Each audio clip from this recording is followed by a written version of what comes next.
Bangsa-bangsa asli yang dibiarkan tinggal di Kanaan. Hakim-Hakim 3 ayat 1-6. Inilah bangsa-bangsa yang dibiarkan Tuhan tinggal untuk mencobai orang Israel itu dengan perantaraan mereka, yakni semua orang Israel yang tidak mengenal perang Kanaan. Maksudnya hanyalah supaya keturunan-keturunan orang Israel yang tidak mengenal perang yang sudah dilatih berperang oleh Tuhan. Yang tinggal ialah kelima raja kota orang Filistin dan semua orang Kanaan, orang Sidon, dan orang Hewi yang mendiami pegunungan Libanon, dari gunung Baal Hermon sampai ke jalan yang menuju ke Hamat. Mereka itu ada di sana, supaya ia mencobai orang Israel dengan perantaraan mereka untuk mengetahui apakah mereka mendengarkan perintah yang diberikan Tuhan kepada nenek moyang mereka dengan perantaraan Musa. Demikianlah orang Israel itu diam di tengah-tengah orang Kanaan, orang Het, orang Amori, orang Feris, orang Hewi, dan orang Yebus. Mereka mengambil anak-anak perempuan orang-orang itu menjadi istri mereka dan memberikan anak-anak perempuan mereka kepada anak-anak lelaki orang-orang itu, serta beribadah kepada Allah orang-orang itu. Otniel, Hakim-Hakim 3 ayat 7-11. Orang Israel melakukan apa yang jahat di mata Tuhan. Mereka melupakan Tuhan Allah mereka dan beribadah kepada para Baal dan para Asyera. Lalu bangkitlah murka Tuhan terhadap orang Israel sehingga ia menjual mereka kepada Kusyan Rishyataim, Raja Aram Mesopotamia, dan orang Israel menjadi takluk kepada Kusyan Rishyataim 8 tahun lamanya. Lalu berserulah orang Israel kepada Tuhan, maka Tuhan membangkitkan seorang penyelamat bagi orang Israel, yakni Otniel, anak Kenas, adik Kaleb. Roh Tuhan menghinggapi dia dan ia menghakimi orang Israel. Ia maju berperang, lalu Tuhan menyerahkan Kusyan Rishyataim, Raja Aram, ke dalam tangannya, sehingga ia mengalahkan Kusyan Rishyataim. Lalu amanlah negeri itu 40 tahun lamanya. Kemudian matilah Otniel anak Kenas. Ehud, Hakim-Hakim 3 ayat 12-30. Tetapi orang Israel melakukan pula apa yang jahat di mata Tuhan. Lalu Eglon, Raja Moab, diberi Tuhan kuasa atas orang Israel, oleh sebab mereka telah melakukan apa yang jahat di mata Tuhan. Raja ini mengajak Bani Amon dan Bani Amalek menjadi sekutunya. Lalu majulah ia dan memukul orang Israel kalah. Kota pohon korma diduduki mereka. 18 tahun lamanya orang Israel menjadi takluk kepada Eglon Raja Moab. Lalu orang Israel berseru kepada Tuhan, maka Tuhan membangkitkan bagi mereka seorang penyelamat, yakni Ehud, anak Gera, orang Benyamin, seorang yang kidal. Dengan perantaraannya, orang Israel biasa mengirimkan upeti kepada Eglon Raja Moab.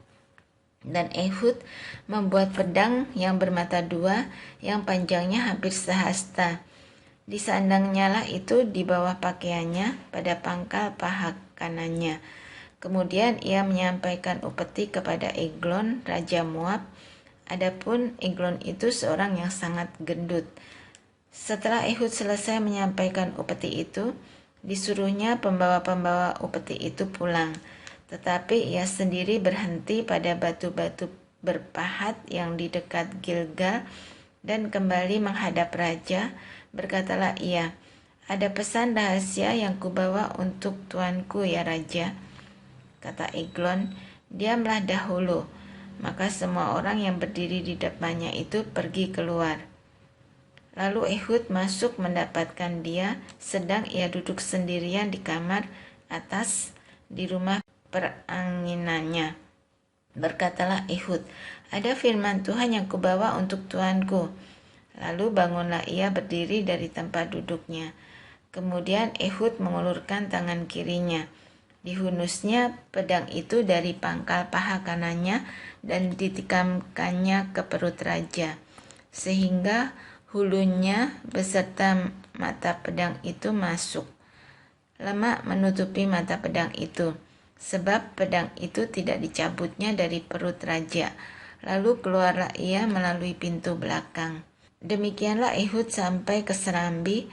Pintu kamar atas itu ditutup dan dikuncinya setelah ia keluar. Baru saja ia keluar, datanglah hamba-hamba raja melihat, tetapi pintu kamar atas itu terkunci. Lalu berkatalah mereka, tentulah ia membuang air di kamar rumah peranginan itu. Lalu mereka menunggu-nunggu sampai menjadi bingung, tetapi raja tidak membuka pintu kamar atas itu. Kemudian mereka mengambil kunci, membuka pintu, maka tampaklah tuan mereka mati tergeletak di lantai. Sedang mereka berlambat-lambat, Ehud meloloskan diri. Ia lewat dari batu-batu berpahat dan meloloskan diri ke arah Seira. Setelah ia sampai ke sana, ditiupnyalah sangkakala di pegunungan Efraim. Lalu turunlah orang Israel bersama-sama dengan dia dari pegunungan itu, dan ia sendiri di depan. Berkatalah ia kepada mereka, ikutlah aku, sebab Tuhan telah menyerahkan musuhmu, orang-orang Moab itu, ke dalam tanganmu. Maka turunlah mereka mengikuti dia, lalu mereka merebut tempat penyeberangan sungai Yordan ke Moab, dan tidak seorang pun dibiarkan mereka menyeberang. Pada waktu itu, mereka menewaskan kira-kira 10.000 orang dari Moab, semuanya orang-orang yang tegap dan tangkas, seorang pun tidak ada yang lolos. Demikianlah pada hari itu Moab ditundukkan oleh Israel, maka amanlah tanah itu 80 tahun lamanya. Samgar, Hakim-Hakim 3 ayat 31. Sesudah dia, bangkitlah Samgar bin Anat. Ia menewaskan orang Filistin dengan tongkat penghalau lembu. 600 orang banyaknya. Demikianlah ia juga menyelamatkan orang Israel.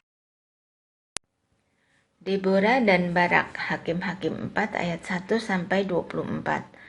Setelah Ehud mati, orang Israel melakukan pula apa yang jahat di mata Tuhan. Lalu Tuhan menyerahkan mereka ke dalam tangan Yabin, raja Kanaan, yang memerintah di Hasor. Panglima tentaranya ialah Sisera, yang diam di Haroset Hagoyim. Lalu orang Israel berseru kepada Tuhan, sebab Sisera mempunyai 900 kereta besi, dan 20 tahun lamanya ia menindas orang Israel dengan keras. Pada waktu itu Deborah, seorang nabiah, istri Lapidot, memerintah sebagai hakim atas orang Israel.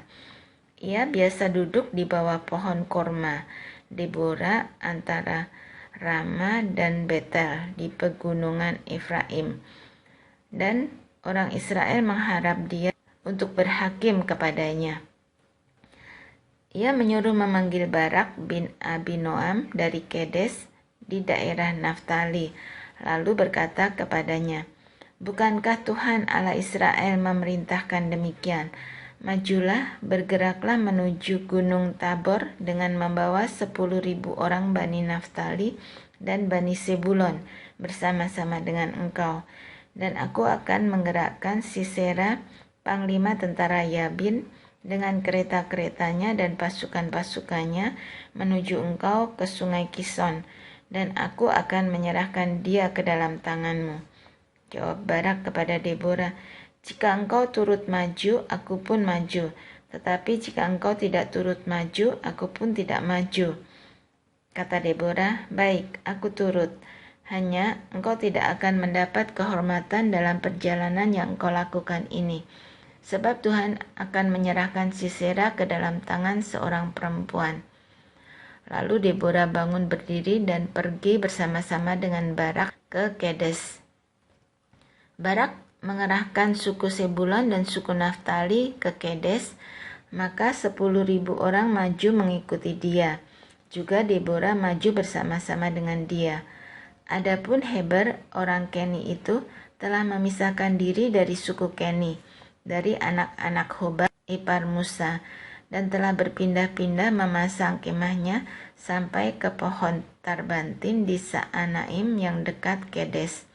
Setelah dikabarkan kepada Sisera bahwa Barak bin Abinoam telah maju ke Gunung Tabor, dikerahkannyalah segala keretanya, 900 kereta besi dan seluruh rakyat yang bersama-sama dengan dia dari Haroset Hagoyim ke sungai Kison. Lalu berkatalah Deborah kepada Barak, "Bersiaplah, sebab inilah harinya Tuhan menyerahkan Sisera ke dalam tanganmu. Bukankah Tuhan telah maju di depan engkau?" Lalu turunlah Barak dari Gunung Tabor, dan 10.000 orang mengikuti dia. Dan Tuhan mengacaukan Sisera serta segala keretanya dan seluruh tentaranya oleh mata pedang di depan Barak, sehingga Sisera turun dari keretanya dan melarikan diri dengan berjalan kaki.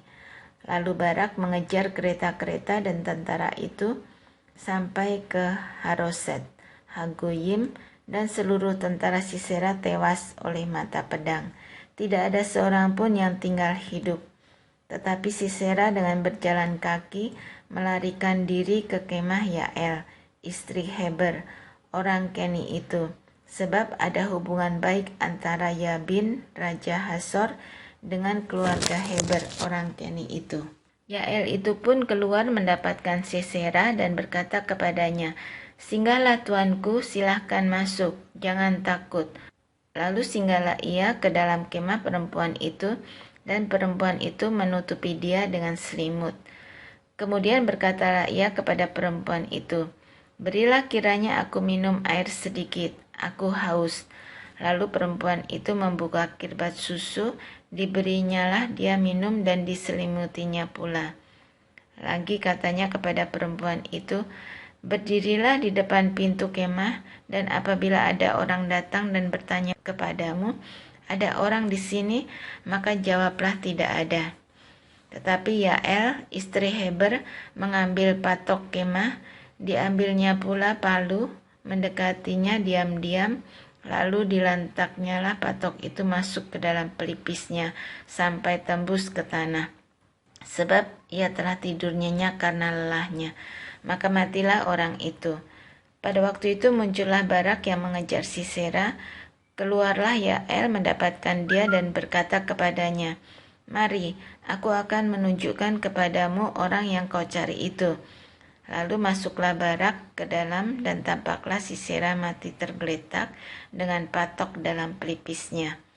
Demikianlah Allah pada hari itu menundukkan Yabin, raja Kanaan, di depan orang Israel, dan kekuasaan orang Israel kian keras menekan Yabin, raja Kanaan, sampai mereka melenyapkan Yabin, raja Kanaan itu. Nyanyian Deborah, Hakim-Hakim 5 ayat 1 sampai 31.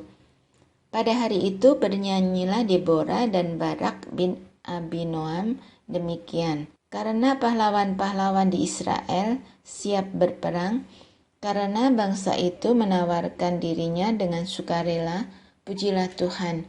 Dengarlah, ya raja-raja, pasanglah telingamu, ya pemuka-pemuka, kalau aku mau bernyanyi bagi Tuhan, bermazmur bagi Tuhan Allah Israel. Tuhan, ketika engkau bergerak dari Seir, ketika engkau melangkah maju dari daerah Edom, berguncanglah bumi, tirislah juga langit, juga awan tiris airnya. Gunung-gunung, yakni Sinai, bergoyang di hadapan Tuhan Allah Israel. Dalam zaman Samgar bin Anat, dalam zaman Yael, kafilah tidak ada lagi, dan orang-orang yang dalam perjalanan terpaksa menempuh jalan yang berbelit-belit. Penduduk pedusunan diam-diam saja di Israel. Ya, mereka diam-diam sampai engkau bangkit, Deborah, bangkit sebagai ibu di Israel. Ketika orang memilih Allah baru, maka terjadilah perang di pintu gerbang. Sesungguhnya perisai ataupun tombak tidak terlihat di antara 40.000 orang di Israel. Hatiku tertuju kepada para panglima Israel, kepada mereka yang menawarkan dirinya dengan sukarela di antara bangsa itu. Pujilah Tuhan, kamu yang menunggang keledai betina putih, kamu yang duduk di atas permadani, kamu yang berjalan di jalan, ceritakanlah hal itu. Di tempat-tempat penimbaan air, menurut suara orang-orang yang berdendang, di sanalah orang menyanyikan perbuatan Tuhan yang adil, perbuatannya yang adil terhadap orang-orangnya di pedusunan di Israel. Pada waktu itu turunlah umat Tuhan ke pintu gerbang. Bangunlah, bangunlah Deborah, bangunlah, bangunlah, nyanyikanlah suatu nyanyian. Bangkitlah Barak, dan giringlah tawananmu, hai anak Abinoam. Lalu turunlah para bangsawan yang terluput, umat Tuhan turun baginya sebagai pahlawan.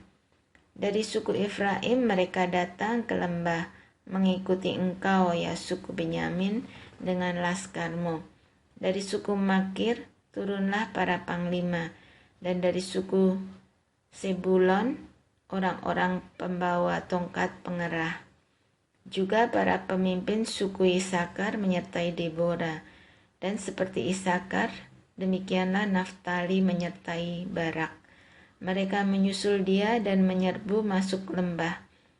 Tetapi pihak pasukan-pasukan suku Ruben ada banyak pertimbangan.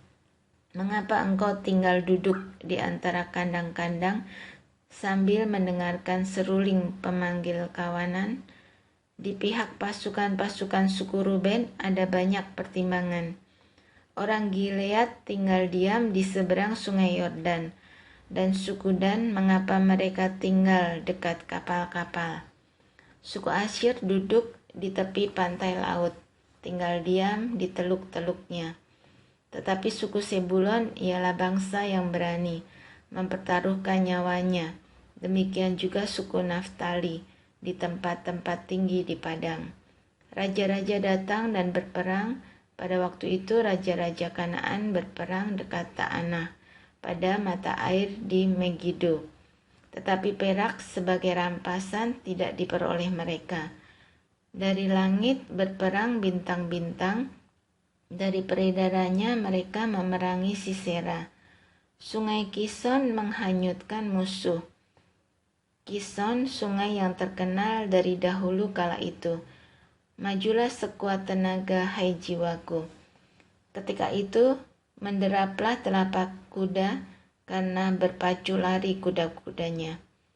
Kutukilah kota Meros, firman malaikat Tuhan. Kutukilah habis-habisan penduduknya, karena mereka tidak dapat membantu Tuhan. Membantu Tuhan sebagai pahlawan. Diberkatilah Yael, istri Heber, orang Keni itu, melebihi perempuan-perempuan lain. Diberkatilah ia, melebihi perempuan-perempuan yang di dalam kemah. Air diminta orang itu, tetapi susu diberikannya. Dalam cawan yang indah disuguhkannya dadih. Tangannya diulurkannya mengambil patok, tangan kanannya mengambil tukul tukang. Ditukulnya Sisera, dihancurkannya kepalanya, diremukkan dan ditembusnya pelipisnya. Dekat kakinya orang itu rebah, tewas tergeletak. Dekat kakinya orang itu rebah dan tewas. Di tempat ia rebah, di sanalah orang itu tewas, digagahi. Dari jendela ibu Sisera menjenguk dan berseru dari tingkap, "Mengapa keretanya tak kunjung datang? Mengapa kereta-keretanya belum kedengaran?" Yang paling bijak di antara dayang-dayangnya menjawabnya, dan ia sendiri juga membalas perkataannya itu. Bukankah mereka mendapat jarahan dan membagi-baginya, gadis seorang dua untuk setiap orang, jarahan kain berwarna sehelai dua untuk Sisera, jarahan kain sulaman aneka warna sehelai dua untuk leherku? Demikianlah akan binasa segala musuhmu ya Tuhan. Tetapi orang yang mengasihinya bagaikan matahari terbit dalam kemegahannya. Lalu amanlah negeri itu 40 tahun lamanya.